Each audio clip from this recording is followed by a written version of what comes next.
Sementara itu, selama momen Natal dan Tahun Baru kali ini, ketersediaan stok sembako yang ada di Kabupaten Muara Enim dipastikan aman. Walaupun ada yang alami kenaikan, namun harga tersebut masih dipastikan wajar.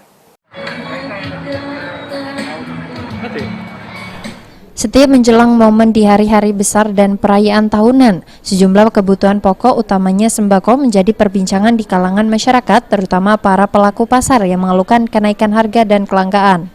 Namun kali ini dari pantauan tim ketahanan pangan di beberapa pasar Kota Muara Enim seperti Pasar Impres Kota Muara Enim, Pasar Tanjung Enim, dan Pasar Gelumbang, geliat pasar masih berjalan seperti biasa, tidak terjadi kelangkaan terhadap kebutuhan pokok. Ferianto, Sekretaris Dinas Ketahanan Pangan Kabupaten Muara Enim mengatakan dari hasil pantauan saat sidak di sejumlah pasar Kabupaten Muara Enim harga dan stok sembako normal.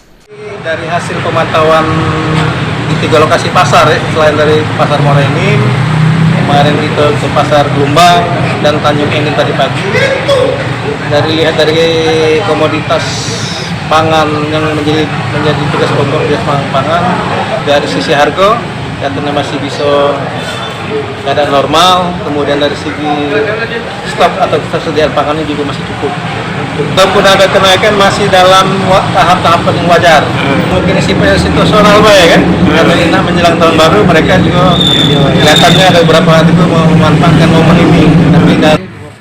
Diharapkan kepada masyarakat khususnya yang berada di Kabupaten Muara Enim tidak risau karena dipastikan stok dan ketersediaan sembako aman hingga Tahun Baru 2023 mendatang. Mardiansyah, PAL TV.